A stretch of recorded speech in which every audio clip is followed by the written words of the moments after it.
Hello guys, good afternoon to all of you students. आज हम लोग देखने जा रहे हैं lecture first, male reproductive system. ठीक है, मेल रिप्रोडक्टिव सिस्टम में क्या क्या पढ़ेंगे तो आप देखेंगे यहाँ पे क्या क्या पढ़ना है हम लोग को। ठीक है, तो सबसे पहले मैं आपको एक बात बताता हूँ कि जितने भी मैं टॉपिक पढ़ाऊँगा अभी रिप्रोडक्टिव सिस्टम में, ठीक है, और फिर एंडोक्राइनोलॉजी में, ठीक है, तो वो आपको मैं जो भी पढ़ाऊँगा वो आपको अपलोड कर दूंगा टेलीग्राम चैनल पे नोट्स, ठीक है, हैंड रिटन नोट्स। लेकिन काफ़ी बच्चों को समझ में नहीं आता है वो नोट्स, अंडरस्टैंड, अगर नोट्स दे भी देता हूँ तो समझ में नहीं आता है दोस्त, तो इसलिए मुझे हमें पढ़ाना पड़ रहा है। बस 5 मिनट या 6 मिनट का वीडियो होगा, खटाखट पढ़ाते चले जाऊँगा, आप लोग आराम से समझते जाना। ठीक है, ठीक है। तो देखो यहाँ पे जितना बताऊँगा उतना ही लिखना है।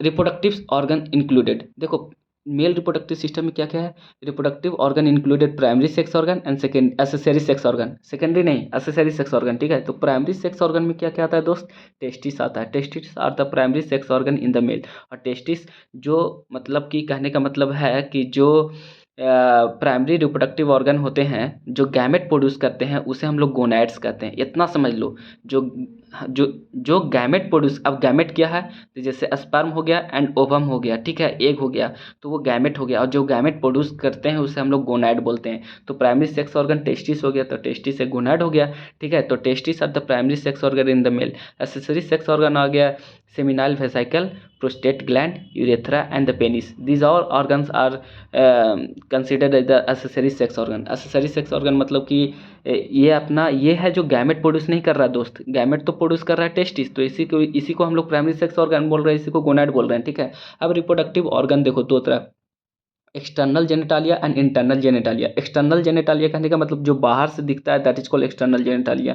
जैसे स्कोट्रम, स्कोट्रम क्या होता है, बाहर से दिखता है। पेनिस बाहर से दिखता है एंड द यूरेथ्रा जो पेनिस, मान के चलिए अगर पेनिस है तो इसमें जो पाइप आ रहा है, जो ये ट्यूब आ रहा है ना, तो ये बाहर से ही दिखेगा अगर कट करेंगे, सेक्शन कट करेंगे तो। ठीक है, ट्रांसवर्स सेक्शन कट करके देखेंगे तो ये बाहर से दिखेगा आपको। ठीक है, इसलिए इसमें यूरेथ्रा भी दे रखा है। अब बाकी जितने भी इंटरनल जेनिटालिया में आ जाएंगे, remaining parts included internal genitalia. Male reproductive systems are present in the pelvis region. ठीक है, अब देखो मेल रिप्रोडक्टिव सिस्टम्स कहाँ पे प्रेजेंट रहता है, मेल रिप्रोडक्टिव सिस्टम या female reproductive system pelvis region में ही तो प्रेजेंट रहते हैं ना। Testis are lying outside inside the scrotum. अब देखो टेस्टिस कहाँ पे प्रेजेंट रहता है, स्कोट्रम में प्रेजेंट रहता है। अब अपना देखो ये जो अपना ये स्कोट्रम जो बाहर दिखता है ना, तो इसी में अपना टेस्टिस प्रेजेंट रहता है। ठीक है, तो टेस्टिस कहाँ पे प्रेजेंट रहता है दोस्त, तो testis are lying outside inside the scrotum. देखो कॉलेज में पढ़ाया जाता है, हमें पता है, लेकिन यहाँ पे भी कुछ समझ लो, समझा रहे हैं अच्छे से। ठीक है, एग्जाम में लिखने में आपको मदद आएगी। ठीक है, अब देखो टेस्टिस का जो लेंथ एंड ब्रेथ है, जो हाइट एंड लेंथ है, वो है 4 से 5 सेंटीमीटर हाइट होता है। ठीक है, टेस्टिस का, एंड 2 to 3 सेंटीमीटर इसका ब्रेथ होता है। ठीक है, अब देखो स्कोट्रम, आखिर स्कोट्रम को हम लोग इतना इंपॉर्टेंस क्यों देते हैं। ठीक है, स्कोट्रम बाहर क्यों रहता है, आप लोग को पता है, अगर पता हो तो कमेंट में बताना। ठीक है, ऐसे तो मैं बताने जा रहा हूँ। Scrotum help in maintaining the low temperature of the testis, इसलिए वो बाहर रहता है। ठीक है, अगर मान के चलो जो मेरा बॉडी टेम्परेचर है उससे थोड़ा टेम्परेचर कम रहता है बाहर में, ठीक है, इसलिए वो बाहर रहता है। Scrotum help in maintaining the low temperature of the body 2 to 2.5 degree Celsius lower than the body temperature. जिससे बॉडी टेम्परेचर मान के चलो 98.6 नॉर्मल टेम्परेचर होता है ना, तो इससे थोड़ा सा कम रहेगा ये बाहर में, 2 to 3 डिग्री सेल्सियस अप्रोक्स माना जाता है। ठीक है, अब देखो टेस्टिस का जो लेयर होता है ना, वो 3 लेयर होता है। जो बाहर वाला लेयर होता है टेस्टिस का, ट्यूनिका वैगिनालिस, ट्यूनिका ऑब्लिगेनिया middle layer, tunica vasculosa inner layer. ठीक है, तो ये अपना टेस्टिस का लेयर हो गया दोस्त। अब आते हैं, देखो ध्यान समझना ये जो अपना दिख रहा है ना, each testis has 250 compartment called the testicular lobule. अब देखो टेस्टिकुलर लोबुल क्या होता है, पहले हम लोग टेस्टिस को अच्छे से पढ़ेंगे, उसके बाद सब चीज़ देखेंगे। ठीक है, तो देखो जो टेस्टिकुलर लोबुल बोला ना, ये देखो ये जो अपना, मैं बताता हूँ आपको, 1 मिनट आप लोग रुक जाइएगा दोस्त। ये देखिए, मान के चलिए कि ये अपना ये टेस्टिस है। ठीक है, ये टेस्टिस है, इसमें जो 250 टेस्टिकुलर लोबुल बता रहा है ना, तो ये चीज़ आपने अपना देख रहा है ना, ये चीज़ ऐसा ऐसा 250 रहेगा, इसी के अंदर क्या होगा, स्पर्म का फॉर्मेशन होता है। ठीक है, तो ये अभी हम देखो यहाँ पे डायग्राम भी दे रखा है, लेकिन आप लोग अच्छे से देखिएगा ना जूम कर को, तो यहाँ पे देखिए 1 लोबुल हो गया, 2 लोबुल हो गया, 300, तो ये ऐसा ऐसा 250 compartment of the testicular lobule present रहते हैं। अब देखो each lobule has 1 to 3 seminiferous tubule, understand. अब जो एक ये जो लोबुल अपना दिख रहा है ना, इस ये लोबुल में दिख रहा है ना, इसमें 1 to 3 सेमनीफेरस ट्यूबुल रहता है, ऐसा ऐसा रहता है। देखो दोस्त ऐसा ऐसा रहेगा 1 to 3 सेमनीफेरस ट्यूबुल। अब इसी में क्या करता है ना कि स्पर्म का फॉर्मेशन होता है, इसी में स्पर्म का फॉर्मेशन हो, वो स्पर्म बन करके देखो बाहर निकलता है। और कैसे बाहर निकलता है सब अभी बताएंगे, ठीक है। Each lobule has a 1 to 3 seminiferous tubule rete testis. अब देखना एक एक पार्ट देखेंगे हम लोग, टेस्टिस तो देख लिए, अब एक एक पार्ट देखेंगे रेटी टेस्टिस। उसके बाद हम लोग फिर जूम करेंगे टेस्टिस को, जूम करके उसको हम लोग ट्रांसवर्स सेक्शन में काट करके उसको पढ़ेंगे, ठीक है। Rete testis it is a network of thin wall channel present in the mediastinum, understand, mediastinum all the seminiferous tubules open into the rete testis. अब देखो जी ये रेटी टेस्टिस यहाँ पे ये दे, जितने भी सेमनीफेरस ट्यूबल हैं वो आकर के कहाँ खुल रहे हैं, रेटी टेस्टिस में खुल रहे हैं। वासा इफ्रेंटिया का होता है, it is a continuous to form the epididymis and it has a cilia. अब वासा देखो दोस्तों, वासा इफ्रेंटिया की बात कर रहा है, ठीक है। यहाँ से अगर हम लोग एक एक करके देखेंगे ना यहाँ से, तो सब चीज़ पता चलेगा। देखो यहाँ पहला लेयर तो आ गया, ये तो अपना टेस्टिस है, टेस्टिस से जो जुड़ा हुआ है उसको बोलते हैं रेटी टेस्टिस, ठीक है। फिर वासा इफ्रेंटिया है, देखो यहाँ पे, फिर एपिडिडाइमिस है, फिर एपिडिडाइमिस से देखो यहाँ से आकर आता है, और फिर यहाँ से देखो यहाँ से आ रहा है एपिडिडाइमिस, देखो ध्यान से, दूसरा टेस्टिस से आ रहा है यहाँ पे, तो एपिडिडाइमिस आया। तो इस जैसे यहाँ पे आता है ना, इसको ये यूरेथ्रा है, ये क्या है, यूरेटर है, सॉरी ये यूरेटर है। यूरेटर को ऐसे ऊपर से आता है, ये आ करके खुलता है किसमें, अब देखो यहाँ पे वासा डिफरेंस बन गया, जैसे ये नीचे आया ये वासा डिफरेंस हुआ, ये सेमिनल वेसाइकल है। और वासा डिफरेंस और सेमिनल वेसाइकल देखो मिल करके दोनों, ये दोनों मिलता है, तो ये फिर क्या बनता है, यहाँ पे देखो ये प्रोस्टेट ग्लैंड है, ये अपना क्या है, प्रोस्टेट ग्लैंड है, ठीक है, ये क्या है, प्रोस्टेट ग्लैंड है। और फिर ये दोनों आकर के क्या बनाता है, यहाँ पे देखो, यहाँ पे प्रोस्टेट ग्लैंड, ये तो अपना समझ रहे हैं, ग्लैंड को अभी छोड़ देते हैं हम लोग। पहले ये सेमिनल वेसाइकल आया, ये देखो यहाँ से जो ये एपिडिडाइमिस आया दोस्तों, ठीक है। एपिडिडाइमिस जैसे आया यहाँ पे वासा डिफरेंस बन गया, वासा डिफरेंस आकर के फिर ये आकर के देखो सीधे आता है यूरेथ्रा में, ठीक है, यूरेथ्रा में फॉर्मेशन हो जाता है। अब देखो इसमें 3 ग्लैंड आते हैं, ठीक है। एक तो आता है सेमिनल वेसाइकल, सेमिनल वेसाइकल है, 3 वेसाइकल रहते हैं, seminal prostate gland, seminal vesicle and bulbourethral gland. तो ये सब अपना अपना सेक्रेशन देते हैं इस पाथवे में, और पाथ में आकर के सीधा फिर यूरेथ्रा से पेनिस से होकर के बाहर निकलता है, ठीक है। अब एपिडिडाइमिस देखो दोस्त, एपिडिडाइमिस जो है, एपिडिडाइमिस को 3 पार्ट होते हैं, कॉपट एपिडिडाइमिस जो हेड होता है, कॉर्पस एपिडिडाइमिस जो बॉडी होता है, कॉडा एपिडिडाइमिस जो टेल होता है, ठीक है। तो 3 पार्ट एपिडिडाइमिस का हम लोग पढ़े। अब आते हैं हम लोग देखो अब pathway of the sperm, sperm का पाथवे जो हम लोग सेमनीफेरस ट्यूबुल पढ़े थे ना, सेमनीफेरस जो ट्यूबुल पढ़े थे उसके अंदर देखो क्या क्या रहता है।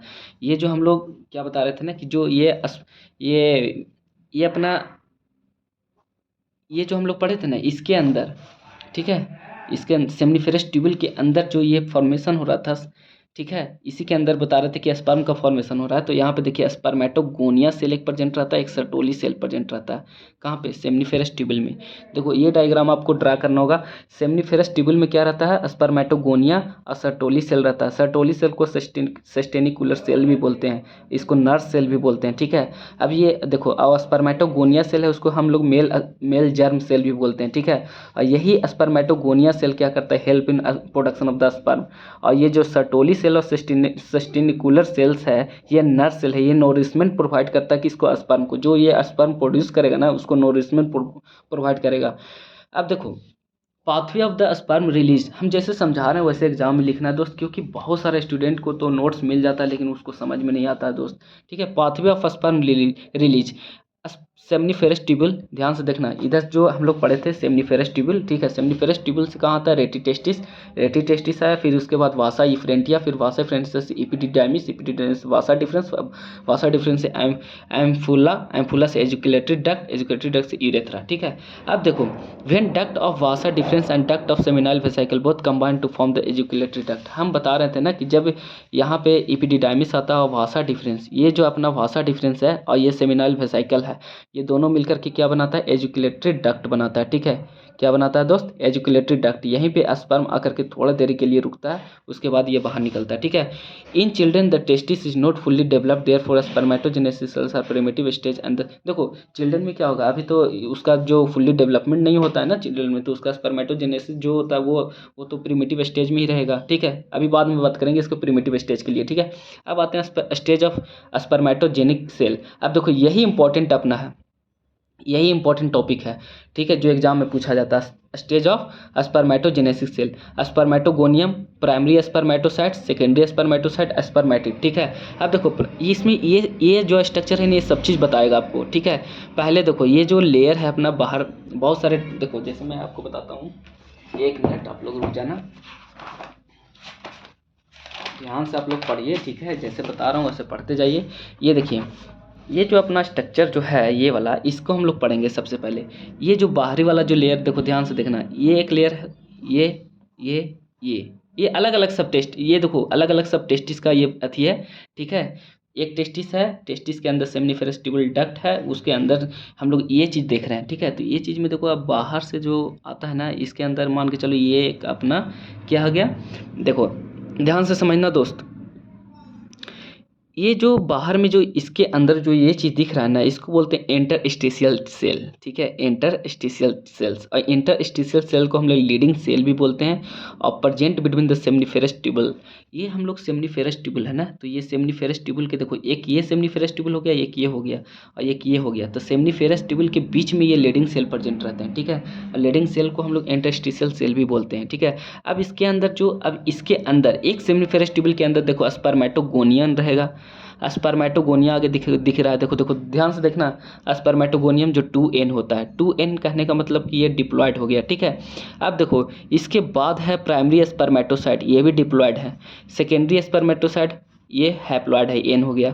फिर स्पर्मेटिड में कन्वर्ट होता है, फिर स्पर्म में। देखो स्पर्म का फॉर्मेशन कैसे हो रहा है, पहले प्राइमरी स्पर्मेटोसाइट्स, फिर सेकेंडरी स्पर्मेटोसाइट, फिर स्पर्मेटिड, फिर स्पर्म, ठीक है। अब ये स्पर्म बाहर निकलता है, ठीक है, यही स्पर्म एन। अगर आपसे कोई क्वेश्चन पूछता है कि स्पर्म हैप्लॉयड है कि डिप्लॉयड है, तो आप लोग बता देना हैप्लॉयड है, ठीक है। अब देखो सर्टोली सेल क्या होता है, Sertoli cell are the supporting cells for the spermatogenic cells in the seminiferous tubule and this are called the sustentacular cells or the nurse cell, ठीक है। ये क्या हो, सेस्टिनिकुलर सेल और नर्स सेल बोलते हैं। फंक्शन देखो, ये क्वेश्चन पूछता है सर्टोली सेल का फंक्शन पूछता है, ठीक है, सर्टोली सेल का फंक्शन पूछता है, ठीक है। सर्टोली सेल्स देखो फंक्शन इसका क्या है, support and nourish the spermatogenic cells till the spermatozoa are release from the them, ठीक है। जब तक वो देखो सर्टोली सेल जब तक वो प्रोवाइड करेगा, जब तक नोरिशमेंट प्रोवाइड करेगा, जब तक वो स्पर्मेटोजोआ बाहर ना निकल जाए, ठीक है। Secrete the enzyme aromatase which convert the androgen into the estrogen, देखो ये एक एंजाइम रिलीज करता है एरोमेस्टेज, ठीक है। फिर secrete ABP anti bonding protein भी यही सेक्रेट करता है, essential for testosterone activity. Secrete estrogen binding protein EBP estrogen binding protein, बस इसका फंक्शन लिख देना, 5 नंबर आराम से मिलेंगे, ठीक है।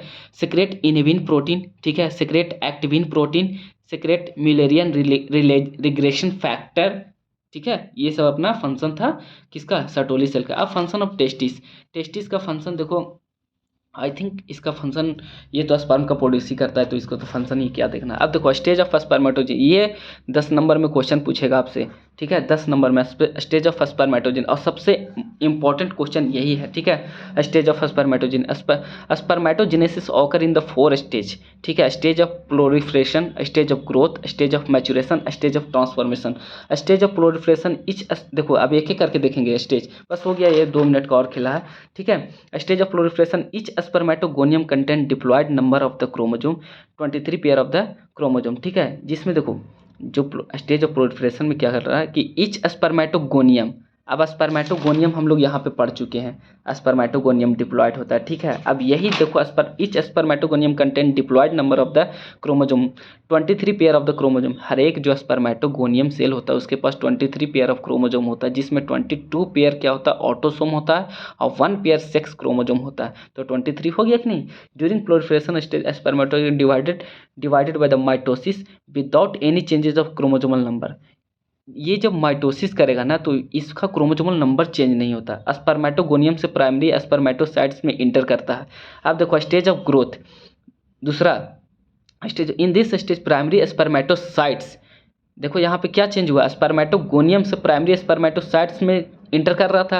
अब primary spermatocytes grow into the large cells and for there is no more other changes in the spermatocytes during this stage, कोई चेंज नहीं होता, ठीक है। Stage of maturation, after reaching the full size primary spermatocytes it rapidly undergoes meiotic और maturation division it occur into the two phase, phase first and phase second. ये चीज़ phase first में क्या होता है ना कि जो स्टेज ऑफ मैचुरेशन हो रहा है, तो phase first in this phase each primary spermatocyte divide into two secondary spermatocytes.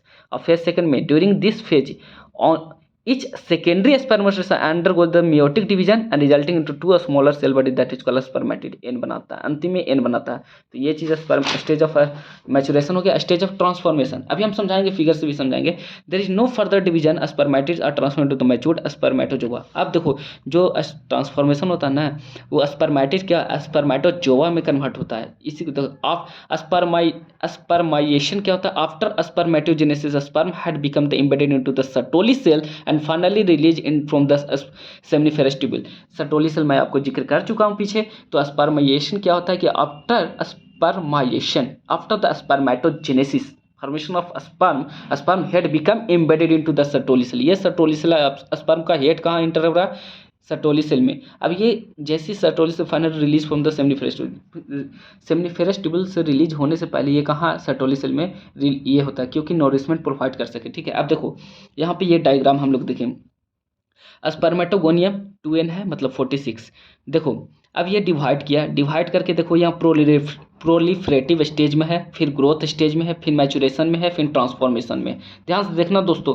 अब ये स्पर्मेटोजेनेसिस को डिवाइड किया, इसके बाद प्राइमरी स्पर्मेटोसाइट 2n, फिर ये सेकेंडरी स्पर्मेटोसाइट्स देखो n बना दिया। यही n देखो प्राइमरी एंड सेकेंडरी यहाँ दो चीज़ में डिवाइड हो रहा है, फिर n बना रहा है। यही फिर स्पर्मेटोजोआ बनाता है, स्पर्मेटिड स्पर्म में कन्वर्ट होता है। ठीक है, तो ये चीज़ अपना ये हो गया। आज का लेक्चर यहीं तक है, बाकी ये चीज़ नहीं आपसे पूछेगा, ये कोई चीज़ नहीं है ये सब। ठीक है, तो thank you for watching my video. और जितना ज़्यादा आप शेयर कर सको वीडियो को, ठीक है। और ये नोट्स आपको मैं प्रोवाइड कर दूंगा टेलीग्राम चैनल पे, तो आप लोग इसको अच्छे से देख के और नोट्स बना के उसी तरह लिखना है। ठीक है, ये डायग्राम जरूर बनाना एग्जाम में, अगर मेल रिप्रोडक्टिव सिस्टम आता है तो। Thank you.